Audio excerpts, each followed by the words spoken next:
Hi guys! Sa videong ito, ituturo ko sa inyo kung paano mag-change ng Facebook page username this 2023.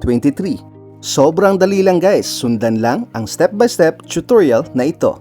But before we start, don't forget to like and subscribe. Alright, let's start after this intro.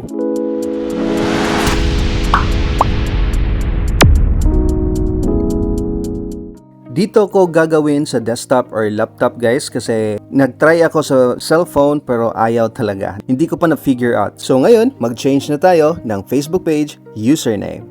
So, first thing to do is syempre, punta ka sa iyong Facebook profile. So, tap this part para mapunta ka na sa iyong Facebook page.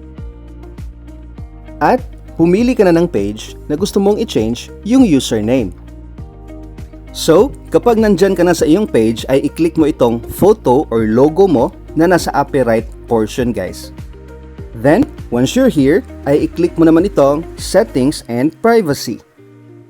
After that, click settings. Ayan, so pwede na tayo mag-change ng page username. So para ma-change na natin ay i-click ang edit. As you can see, ito yung current username ko guys. So, i-change ko na. Okay, so tanggalin ko yung 2022. Ayan. As you can see, username is not available. So, hindi lahat ng time ay available yung gusto mong username, no? So, mag-try ka lang until available na yung gusto mong username. So, mag-try ako ng other username. So, as you can see, username is available. So, pwede na to.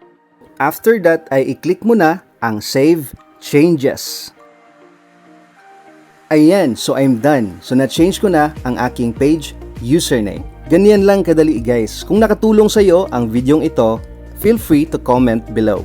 And that's all for today's tutorial. If you learned from this video, don't forget to like and subscribe. Kung gusto mo pang matuto more about Facebook page, ay panoorin mo ang iba ko pang video tutorials. Alright, thanks for watching guys. God bless and enjoy life!